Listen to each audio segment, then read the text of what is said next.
Back everyone. आज start करते हैं हम cell the unit of life. Chapter 8। When you look around you see both living and non living things. जब अपने आसपास देखते हो तो आप लिविंग और नॉन लिविंग थिंग्स दोनों देखते हो। You must have wondered and asked yourself what is that makes an organism living और what is it that an inanimate thing does not have which a living thing has. मत कहने का मतलब ये है, जब आप अपने आसपास देखते हो चीज़ों को तो आपके दिमाग में क्वेश्चन आता होगा कि क्या है जो ये ऑर्गेनिज्म लिविंग है, या क्या ऐसी चीज़ है जो इनएनिमेट चीज़ें होती हैं, जो लिविंग चीज़ें नहीं हैं, उनके पास ऐसा क्या नहीं है कि वो लिविंग थिंग के अंदर नहीं आती हैं। The answer to this is the presence of the basic unit of life, the cell in all living organism. इसका आंसर क्या है? मतलब जो एक सेल है, बेसिक यूनिट, उसका प्रेजेंट होना किसी भी ऑर्गेनिज्म में। All organisms are composed of cells. Some are composed of a single cell and are called unicellular organism, while others like us composed of many cells are called multicellular organism. बहुत सारे organism किसके बने होते हैं? Sales के बने होते हैं। कुछ बने हैं सिंगल सेल के, उन्हें यूनिसेलुलर कहते हैं। बाकी जो बने हैं दूसरे बहुत सारे सेल्स के बने हैं, जिसे कहा जाता है मल्टी सेलुलर ऑर्गेनिज्म, जैसे कि हम लोग। Now what is a cell? अब सेल क्या है? Unicellular organisms are capable of independent existence and performing the essential functions of life. मतलब जो एक यूनिसेलुलर ऑर्गेनिज्म भी है वो किस चीज़ में कैपेबल है? अकेले रह सकता है, और जितने भी एसेंशियल फंक्शन है लाइफ के लिए ज़रूरी हैं वो सारे वो खुद परफॉर्म कर सकता है। Anything less than a complete structure of a cell does not ensure independent living.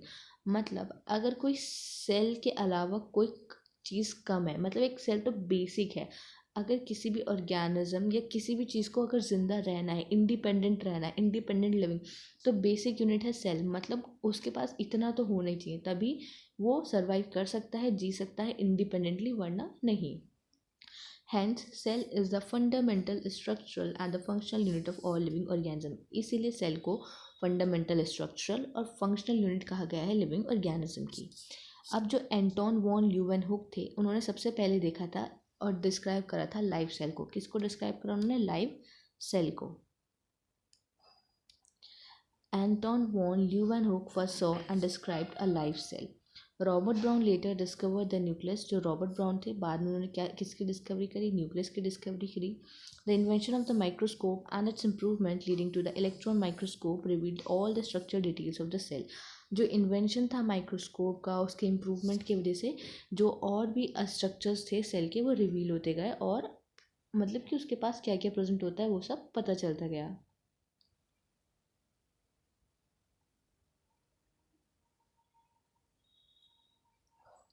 Now cell theory. जो 1838 में जो मैथियस स्केल्डेन क्या थे? एक जर्मन बोटानिस्ट। उन्होंने क्या एग्जामिन किया था? नंबर ऑफ प्लांट सेल्स, बहुत सारे प्लांट सेल को ऑब्जर्व किया, और ऑब्जर्व देखा कि जितने भी प्लांट हैं किसके बने हैं? डिफरेंट काइंड ऑफ सेल्स के बने हैं, जो आगे चलकर टिश्यू बनाते हैं प्लांट का। तो ये तो बात हो गई 1838 में मैथियस स्केल्डेन की बात। वहीं पे अब बात आती है, उसी टाइम पे दूसरे साइंटिस्ट और काम कर रहे थे, उनका नाम था थियोडोर स्वान। इनका क्या काम था? ये एक ब्रिटिश जूलॉजिस्ट थे।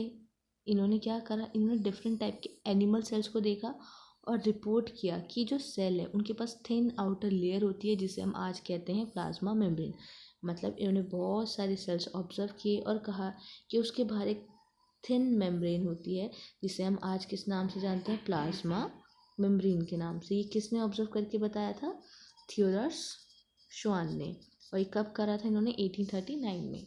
ही ऑल्सो कंक्लूडेड, इन्होंने ये भी कंक्लूड किया अपनी स्टडी के बेसिस पे कि जो प्लांट टिश्यू है वहाँ पे सेल वॉल का प्रेजेंट होना एक यूनिक कैरेक्टर है प्लांट का। हम देखो इसमें कंफ्यूज मत होना कि इन्होंने तो एनिमल सेल को स्टडी किया था, दो इन्होंने एनिमल सेल को स्टडी किया, उसके बाद भी इन्होंने प्लांट के ऊपर, प्लांट पे स्टडी की गई, उसके बाद उन्होंने कंक्लूड किया कि सेल वॉल का प्रेजेंट होना एक यूनिक कैरेक्टर है। किसने बताया था ये?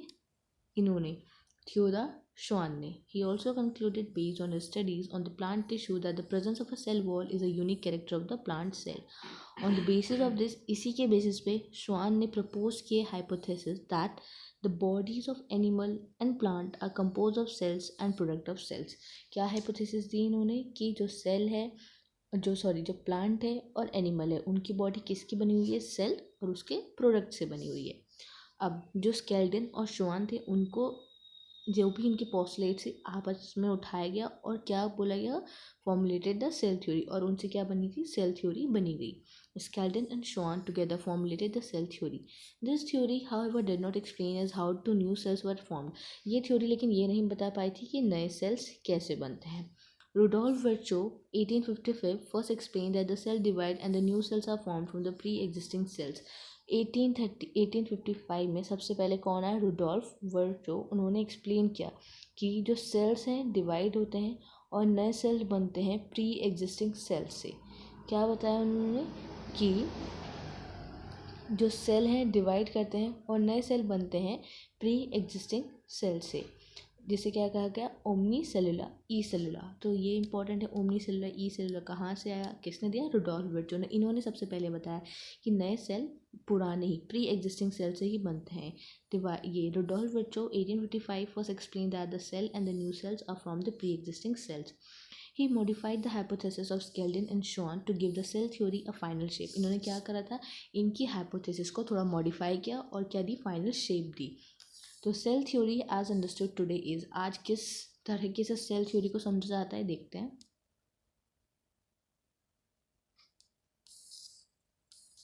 क्या है सेल थ्योरी, कहती है कि जितने भी लिविंग ऑर्गेनिज्म में किसके बने, सेल और प्रोडक्ट ऑफ सेल्स के, और जितने भी सेल अराइज होते हैं कहाँ से अराइज होते हैं, प्री एग्जिस्टिंग सेल से अराइज होते हैं। एंड ओवरव्यू ऑफ सेल, अब सेल का ओवरव्यू क्या है। You have earlier observed cell in an onion peel and और ह्यूमन चीक। आपने ऑब्जर्व किया है कि जो सेल हैं ऑनियन पील के और ह्यूमन चीक के, सेल अंडर द माइक्रोस्कोप के अंदर। Let us recollect the structure, उनका स्ट्रक्चर रिकलेक्ट करते हैं। जो ऑनियन सेल है एक टिपिकल प्लांट सेल है और उसका क्या है, डिस्टिंक्ट सेल वॉल है as its outer boundary and just within it is the cell membrane.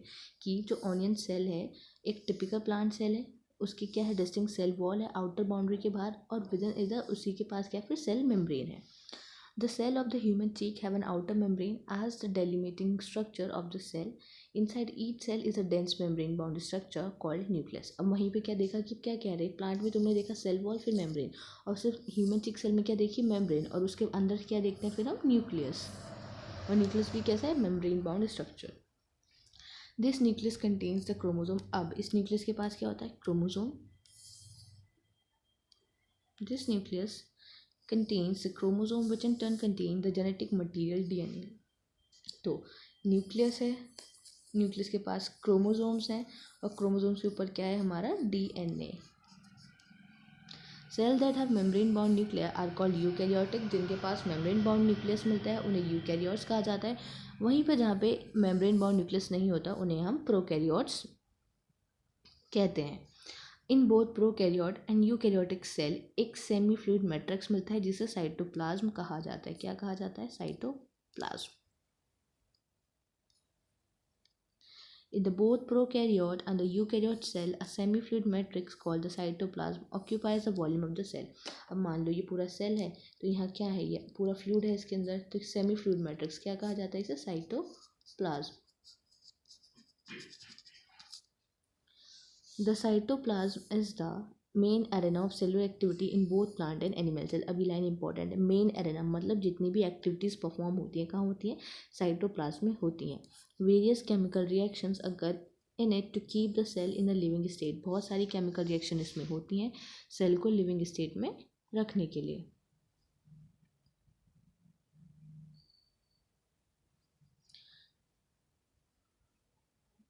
Besides the nucleus, the eukaryotic cell have other membrane-bound distinct structures called organelles. अब जितने भी eukaryotes हैं उसमें मेम्ब्रेन बाउंड न्यूक्लियस मतलब क्या है, nucleus है, और न्यूक्लियस के अलावा बहुत सारे मेम्ब्रेन बाउंड ऑर्गेनेलीज भी मिलते हैं, जैसे कि endoplasmic reticulum, ER, Golgi complex, lysosomes, mitochondria, microbodies and vacuoles. ये सारी चीज़ें उसमें देखने मिलती हैं किसमें, एंडो जितने भी यूकैरियोट्स हैं।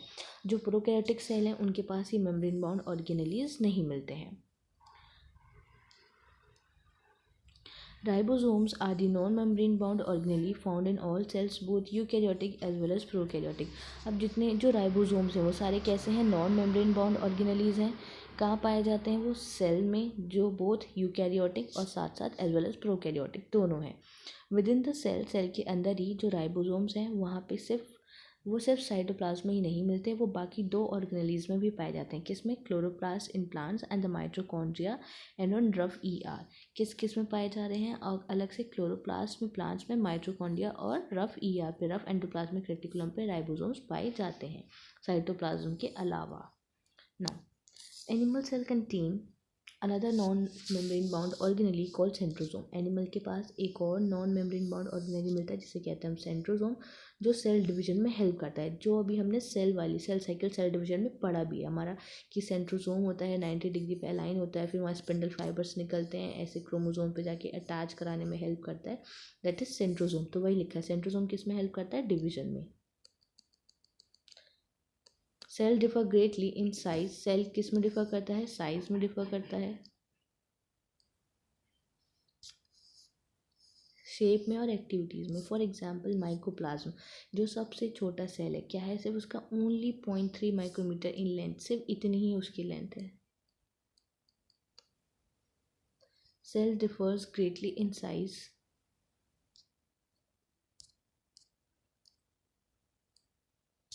Cells differ greatly in size, shape, activities. For example, mycoplasm, the smallest cell are only 0.3 micrometer in length.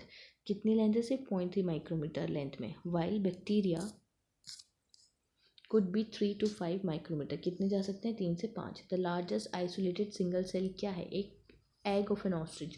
ये लाइन्स इंपॉर्टेंट है, यहाँ से क्वेश्चन पूछे जाते हैं कि सबसे बड़ा सेल, सबसे छोटा सेल क्या है।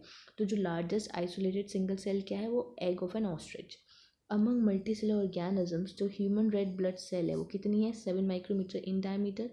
Nerve cell are some of the longest cells. Nerve cells क्या है? कुछ सबसे ज़्यादा लॉन्गेस्ट सेल्स हैं।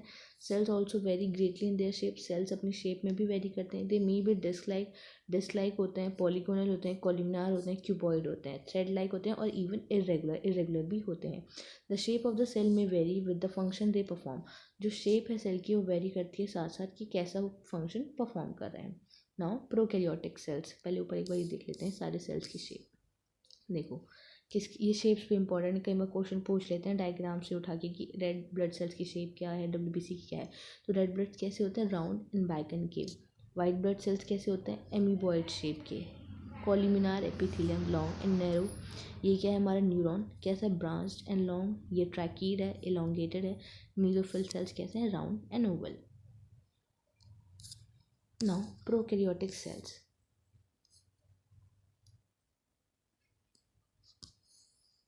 The prokaryotic cell are represented by the bacteria blue-green algae. जो prokaryotic cells हैं उन्हें कौन represent करता है? blue-green algae। मतलब एक उनका नेता कौन है? blue-green algae। कैसे represent करें? blue-green algae के टाइप से, मतलब जो एक ग्रुप को रिप्रेजेंट करे, उनका लीडर टाइप कह सकते हैं। तो प्रोकैरियोट सेल कैसे रिप्रेजेंट हो रहा है? थ्रू बैक्टीरिया, तो blue green algae. Mycoplasma and PPLO, और कौन कौन आते हैं उसके अंदर? उसके साथ साथ कैसे रिप्रेजेंट कर सकते हैं, कैसे दिखा सकते हैं? बोलते हैं जैसे कोई एक कम्युनिटी होती है तो उसके 2-3 लोग को उठा देते हैं, देखो कि इस कम्युनिटी के ये लोग हैं और भी ऐसे ही होते हैं। तो प्रोकैरियोटिक सेल को कौन रिप्रेजेंट करता है? ब्लू ग्रीन एल्गी रिप्रेजेंट करती है, माइकोप्लाज्मा करता है और PPLO means pleuropneumonia like organism. They are generally smaller and multiply more rapidly than the eukaryotic cell. बहुत छोटे होते हैं और बहुत जल्दी रैपिडली मल्टीप्लाई करते हैं as compare to eukaryotic cells. They may vary greatly in shape and size, वो अपना शेप और साइज में भी वेरी करते हैं। जो 4 बेसिक शेप्स होती हैं बैक्टीरिया की वो क्या होती है? Bacillus, rod like, कोकस, spherical, vibrio, common shaped and the spirillum, spiral shape. The organization of the prokaryotic cell is fundamentally similar even though prokaryotes exhibit a wide variety of shapes and functions. जो organization है prokaryotic cell की वो कैसी है? fundamentally similar है even though prokaryote exhibit करे wide variety of shapes and functions। मतलब fundamentally वो सिमिलर बने हुए हैं, भले ही उनकी शेप, वेव, फंक्शन सब में वैरायटी आपको देखने मिले। The organisation of the prokaryotic cell is fundamentally similar even though prokaryote exhibit a wide variety of shapes and functions. All the prokaryote have a cell wall surrounding the cell membrane except in mycoplasma. अब जितने भी prokaryotes है, देखो ये line भी important है, यहाँ क्या कहा गया? ऑल, ना सम की बात नहीं कही गई, ऑल मतलब सारे। जितने भी प्रोकैरियोट हैं सबके पास क्या मिलेगी, सेल वॉल मिलेगी जो सराउंड करेगी सेल मेम्ब्रेन को। Have a cell wall surrounding the cell membrane except in mycoplasma, mycoplasma में नहीं मिलती।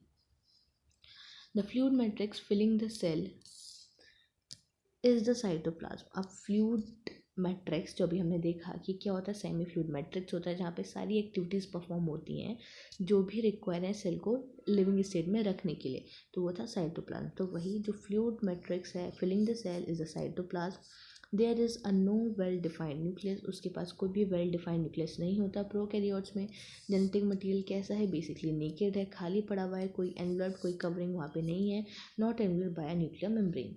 इन addition to the genomic DNA the single chromosome और सर्कुलर डीएनए, मतलब एक उसका जो जीनोमिक डीएनए है उसके अलावा भी वहाँ पे क्या मिलता है, सिंगल क्रोमोसोम या सर्कुलर डीएनए मिलता है। कुछ बैक्टीरिया में इनके अलावा जो मिलता है उन्हें एक स्मॉल सर्कुलर डीएनए मिलता है जीनोमिक डीएनए के अलावा, उसे कहते हैं प्लाज्मिड, जो हम 12th क्लास में पढ़ते हैं। तो many in addition to the genomic DNA के अलावा मतलब क्रोमोसोम या सर्कुलर डीएनए के अलावा many bacteria have a small circular DNA outside the genomic DNA, मतलब बहुत सारे ऐसे बैक्टीरियाज होते हैं जिनके जीनोमिक डीएनए के बाहर एक और सर्कुलर डीएनए मिलता है। These smaller DNA are called plasmids. इन छोटे छोटे डीएनए को क्या कहा जाता है, प्लाज्मिड्स कहा जाता है।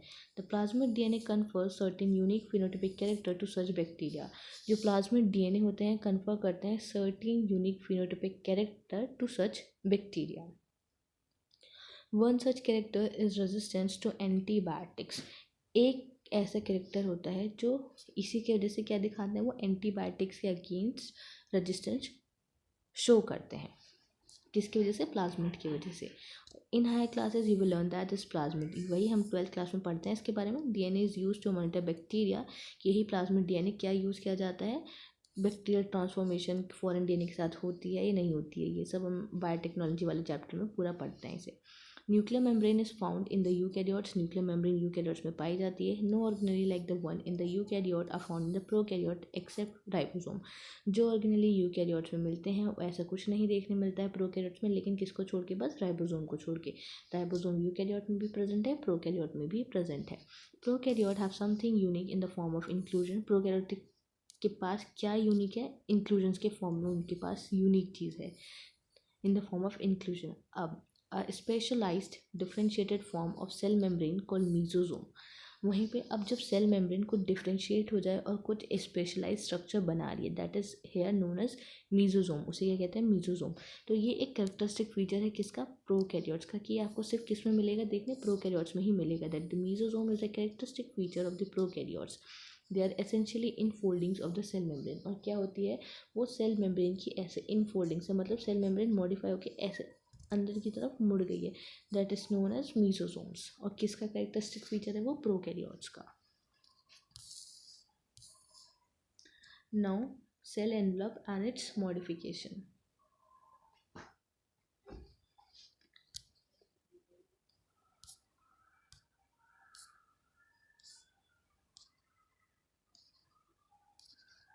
Most prokaryotic cell, particularly the bacterial cell, have chemically complex cell envelope। ज़्यादा जो प्रोकैरियोटिक सेल्स हैं, पर्टिकुलर में भी बैक्टीरियल सेल्स की बात की जाए, तो जो उनका एनवलप है कैसा, केमिकली बना हुआ है और कॉम्प्लेक्स है। The cell envelope consist of a tightly bound 3 layered structure. कैसा बना है उसका एनवलप, ऐसे 3 लेयर्स का बना हुआ है एक एनवलप, कह सकते हैं हम। पहली लेयर, दूसरी लेयर और फिर तीसरी layer. The cell envelope consists of a tightly bound 3-layered structure, that is the outermost glycocalyx, followed by the cell wall and then plasma membrane। outermost क्या है, glycocalyx, सबसे बाहर वाली, outermost is glycocalyx by the cell, देखो outermost glycocalyx followed by the cell wall, फिर उसे कौन follow करती है, cell wall, and then plasma membrane, फिर क्या आती है, फिर प्लाज्मा मेम्ब्रेन आती है। Outermost glycocalyx followed by the cell wall. अब देखो फॉलोज और फॉलोड बाय, इसमें डिफरेंस होता है। तो हम कहा थे, हाँ जो सेल एनवलप होता है 3 लेयर्स का बना हुआ होता है। जो आउटर मोस्ट होती है ग्लाइकोकैलिक्स, फिर उसके बाद आती है सेल वॉल, और फिर आती है हमारी प्लाज्मा मेम्ब्रेन। तो इसका मतलब ये होता है फॉलोड बाय, मतलब वो चीज़ उसके बाद आती है। देन प्लाज्मा मेम्ब्रेन, ऑल दो each layer of the envelope perform a distinct function, और हर एक लेयर एक अलग फंक्शन परफॉर्म करती है। They act together as a single protective unit, वो एक साथ एक प्रोटेक्टिव यूनिट की तरह काम करते हैं। Bacteria can be classified into 2 groups on the basis of difference in the cell envelope and the manner in which they respond to the staining procedure developed by the Gram. मतलब अब उनके पास जो cell wall, मतलब जो cell envelope है, वो उसके basis पे 2 ग्रुप्स में डिवाइड है। और किस बेसिस पे डिवाइड है कि वहाँ पे स्टेनिंग कैसी होगी उसके रिस्पॉन्स में, to the staining procedure developed by the Gram विज। जो ग्राम स्टेन को ले उसे ग्राम पॉजिटिव कहते हैं, और जो ना ले पाए उसे ग्राम निगेटिव बैक्टीरिया कहते हैं। Glycocalyx differ in composition and thickness among different bacteria. अब जो ग्लाइकोकैलिक्स है वो उसका कंपोजिशन हर एक में मतलब डिफर करेगा। It could be a loose sheet call slime layer, या तो वो स्लाइम लेयर हो सकती है एक लूज शीट की फॉर्म में, या फिर वो दूसरे में एक थिक और टफ हो सकती है जिसे हम कहते हैं capsule. The cell wall determines the shape of the cell and provides a strong structural support to prevent the bacterium from bursting or collapsing. अब कुछ में क्या है थिक है, कुछ में क्या है थिक और टफ है जिसे हम कैप्सूल कहते हैं, और जहाँ पे लूज शीट होती है उसे हम स्लाइम लेयर कहते हैं। The cell wall determines the shape of the cell and provides a strong structural support to prevent the bacterium from bursting or collapsing. जो सेल वॉल है वो डिटरमाइन करती है कि सेल का शेप क्या है, और प्रोवाइड करता है कि स्ट्रॉन्ग स्ट्रक्चरल सपोर्ट प्रिवेंट करता है बैक्टीरिया को ताकि वो बर्स्ट ना हो पाए और कोलैप्स ना हो पाए। जो प्लाज्मा मेम्ब्रेन है वो सिलेक्टिवली परमेबल है नेचर में और इंटरेक्ट करती है विद द आउटसाइड वर्ल्ड, बाहर जो वर्ल्ड है उसके साथ वो इंटरेक्ट करती है। This membrane similar strictly to that of the eukaryotes, और कैसे सिमिलर है जैसे कि वो यूकैरियोट्स में है। The plasma membrane is selectively permeable in nature, कैसी होती है सिलेक्टिवली परमेबल होती है और इंटरेक्ट करती है आउटसाइड वर्ल्ड के साथ। किस रिस्पेक्ट में कहा जा रहा है, क्योंकि सिलेक्टिवली परमेबल है कि हर चीज़ को आने का अलाउ नहीं करेगी, जो सेलेक्टिव चीज़ें हैं उन्हीं चीज़ को अलाउ करेगी। This membrane is similar structurally to that of the eukaryotes, और यही सिमिलर स्ट्रक्चर यूकैरियोट्स में देखने भी मिलता है। अ स्पेशल मेम्ब्रेन स्ट्रक्चर, एक स्पेशल मेम्ब्रेन स्ट्रक्चर जिसे हम कहते हैं mesosome, which is formed by the extension of the plasma membrane, यही प्लाज्मा मेम्ब्रेन के एक्सटेंशन से ही बनता है मीजोजोम्स।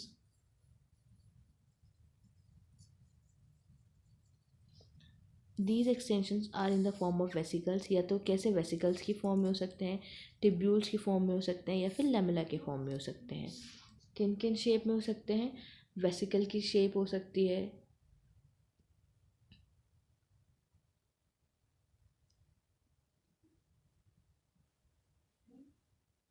या तो लेमुला हो सकता है या टिब्यूल हो सकता है, ये अलग अलग फॉर्म में हो सकते हैं।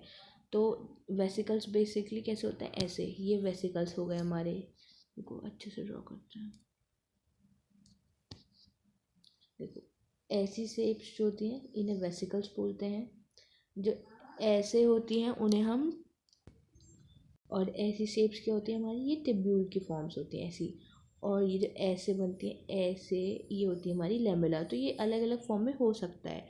कौन हो सकते हैं हमारी, जो ये है special membranosus structure mesosome which is form by the extension of plasma membrane.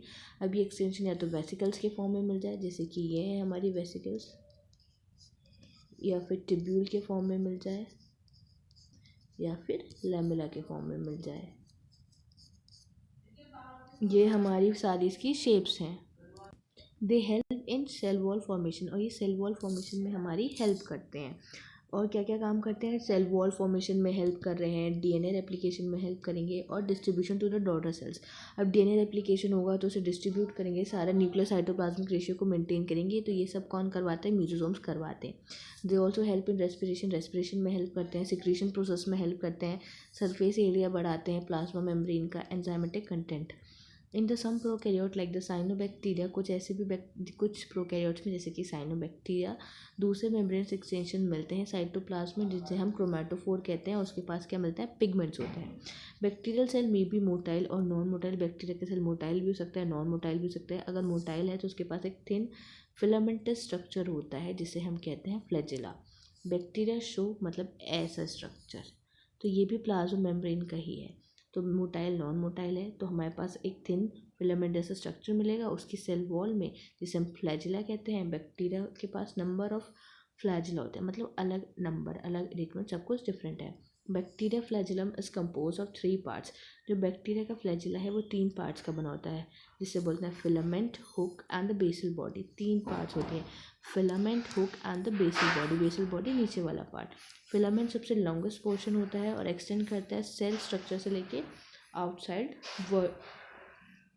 तक, जो आउटसाइड वाला वर्ल्ड तक पूरा इंटरेक्ट करता है। कौन? हमारा फ्लैजिला का कौन सा? फिलामेंट। तो फ्लैजिला के 3 पार्ट्स होते हैं, फिलामेंट, बेसल बॉडी और उसका हुक। तो देखो मैं बताती हूँ बेसिकली कैसा डायग्राम होता है फिलामेंट का। ये तुम इसे ऐसे मान के चलो, ये तुम्हारा बेस, फिर ये इसका हुक फॉर्मेशन होती है और फिर ये पूरा ऐसे चलता है, दैट इज पूरा इसका फिलामेंट। तो ये क्या है? इसकी बेसल बॉडी, ये है इसका हुक, ये है इसका हुक और ये है इसका फिलामेंट। ये है तुम्हारा पूरा फ्लैजिला। इतना ही काम है इसका स्ट्रक्चर का, इतना ही इंपॉर्टेंट है, यही याद रखना है। Hook, basal body and filament. Filament सबसे लॉन्गेस्ट पोर्शन है जो सेल सरफेस से बाहर तक पूरा जाता है, जो दिख रहा है हमें। बिसाइड फ्लैजिला, फ्लैजिला के अलावा पिलाई, फिम्ब्रे, ये भी सरफेस स्ट्रक्चर्स हैं हमारे बैक्टीरिया में पाए जाते हैं, लेकिन इनका मोटिलिटी में कोई भी रोल नहीं होता। और जो पिलाई है वो कैसा है? इलोंगेटेड ट्यूबुलर स्ट्रक्चर है, स्पेशल प्रोटीन्स का बना हुआ है। Fimbriae small Bristol like structures, मतलब ऐसे बोल सकते हैं, ऐसे फिम्ब्रीज होते हैं हमारे, ऐसा स्ट्रक्चर होता है। Are the sprouting out of the cells, और कैसे निकलते हैं? जैसे स्प्राउट्स में से निकलते हैं ना, सीडलिंग टाइप, तो ऐसी सेल में से ये बोल दें तो ऐसे स्प्राउट बाहर निकलते हैं इनका, स्प्राउटिंग लाइक स्ट्रक्चर बोल दो, ये स्मॉल ब्रिसल लाइक स्ट्रक्चर्स हो गए। तो ये हमारी फिम्बरी। कुछ बैक्टीरिया में इनका काम क्या है? अटैचमेंट्स प्रोवाइड कराना, यही लिखा है देखो। The fimbri are the small bristle-like fibers sprouting out of the cell. In some bacteria, they are known to help attach the bacteria to rock and streams and to the host tissue. अब bacteria को किसी चीज़ से attach होना, suppose ये rock है, ये bacterial cell है और ये है, तो ये इसकी फिम्ब्री है, तो इसको अटैच करवाने में ये हेल्प करती है। तो इनका काम है फिम्ब्राई का। Now ribosomes and inclusion bodies. The ribosomes क्या है? अब in the prokaryote, ribosome are associated with the plasma membrane of the cell. Prokaryotes में किसके साथ एसोसिएटेड है? वो सेल की प्लाज्मा मेम्ब्रेन के साथ। दे आर अबाउट 15 नैनोमीटर से बाय 20 नैनोमीटर का साइज होता है और 2 सब यूनिट्स के बने हैं, 50s एंड 30s यूनिट, जो प्रेजेंट करती है साथ में 70s को। अब देखो अगर हम देखें 50 और 30 कितना होता है? 80 होता है, लेकिन ये किसको रिप्रेजेंट करते हैं? 70s को रिप्रेजेंट करते हैं। तो ये नहीं कि 50 और 30 मिलकर तो 80 बनाता है, 80 दिखाना चाहिए, नहीं, ऐसा नहीं होता। 50 और 60 होते हैं, दोनों सब यूनिट कंबाइन करती हैं, इसके लार्जर यूनिट होती है, ये स्मॉलर यूनिट होती है, और किसको रिप्रेजेंट करते हैं? 70s को। तो ये याद रखने वाली बात है। राइबोसोम क्या है? प्रोटीन सिंथेसिस की साइट है, कि यहाँ पे प्रोटीन्स बनते हैं। बहुत सारे राइबोसोम अटैच होते हैं अगर सिंगल mRNA से, मतलब ये हमारा पूरा mRNA और इस पे ये बहुत सारे ऐसे राइबोसोम्स अटैच्ड हो गए। तो इस स्ट्रक्चर को कहा जाता है पॉलीराइबोसोम। पॉली मतलब बहुत सारे, राइबोसोम मतलब राइबोसोम मतलब पॉलीसोम मतलब बहुत सारे राइबोसोम उस पर अटैच हो गए हैं। या तो इसे पॉलीराइबोसोम कहते हैं या फिर पॉलीसोम कहते हैं। एक स्ट्रक्चर नाम होता है, इसको बोलते हैं एग्रासोम्स, इसी को कहा जाता है। तो जब एक सिंगल mRNA पे बहुत सारे राइबोसोम्स आ जाए तो उसे कहा जाता है पॉलीराइबोसोम या polysome. The ribosome of polysome translate the mRNA into protein. अब इसमें क्या होता है? जो भी राइबोसोम्स हैं वो ट्रांसलेट करते हैं mRNA को प्रोटीन्स में। नाउ इंक्लूजन बॉडीज क्या है? Reserve material in prokaryotic cell are stored in the cytoplasm in the form of inclusion body. अब कुछ रिजर्व मटेरियल भी होगा बॉडी में, लाइक जैसे हमारी बॉडी में तो रिजर्व न्यूट्रिएंट्स होते हैं जो हमने लिए, खाए, लेकिन वो एकदम ही यूटिलाइज नहीं हुए, तो उनको स्टोर करके रख दिया जाता है, किसके फॉर्म में? फैट की फॉर्म में। वैसे ही जो रिजर्व मटेरियल है प्रोकैरियोट सेल का कैसे स्टोर होगा? साइटोप्लाज्म में, किसके फॉर्म में? इंक्लूजन बॉडीज के फॉर्म में। These are not bound by any membrane system, ये किसी भी मेम्ब्रेन सिस्टम से बाउंड नहीं होता, फ्रीली पड़े रहते हैं साइटोप्लाज्म में, जैसे कि phosphate granules, cyanophycin granules, glycogen granules, ये सब किसके एग्जाम्पल हैं? ये ऐसे खाली जो पड़े रहते हैं। वहीं पे जो गैस वैक्यूल है वो पाया जाता है ब्लू, ग्रीन और पर्पल और ग्रीन फोटोसिंथेटिक बैक्टीरिया में। तो ये इंपॉर्टेंट है कि इंक्लूजन बॉडीज़ क्या हैं, कैसे पड़े रहते हैं साइटोप्लाज्म में, खाली पड़े रहते हैं फॉस्फेट ग्रेन्यूल के फॉर्म में, साइनोफासिन ग्रेन्यूल्स के फॉर्म में, ग्लाइकोजन ग्रेन्यूल्स के फॉर्म में। वहीं पर जो गैस वैक्यूल है किस में मिलता है, ब्लू, ग्रीन, पर्पल और ग्रीन फोटोसिंथेटिक बैक्टीरिया में पाया जाता है। क्या है ये इंक्लूजन बॉडीज़, क्या काम है इनका, जो रिजर्व मटेरियल है, स्टोर मटेरियल है साइटोप्लाज्म में जो भी प्रेजेंट है उसको अपने अंदर रखना, और खाली कैसे साइटोप्लाज्म में पड़े हैं। तो यहाँ पे हमारा जो प्रोकैरियोटिक सेल था वो पूरा ख़त्म हो गया। इसको पूरा रीड आउट करना, मोस्टली चीज़ें यहाँ पे समझने वाली हैं कुछ, और ज़्यादा मेमोराइज़ करने वाली हैं कि क्या क्या होता है, क्या मिलता है, क्या नहीं मिलता है। तो अब नेक्स्ट वीडियो में कंटिन्यू करेंगे यूकैरियोटिक सेल से। मिलता है नेक्स्ट वीडियो में, तब तक के लिए थैंक यू, बाय बाय।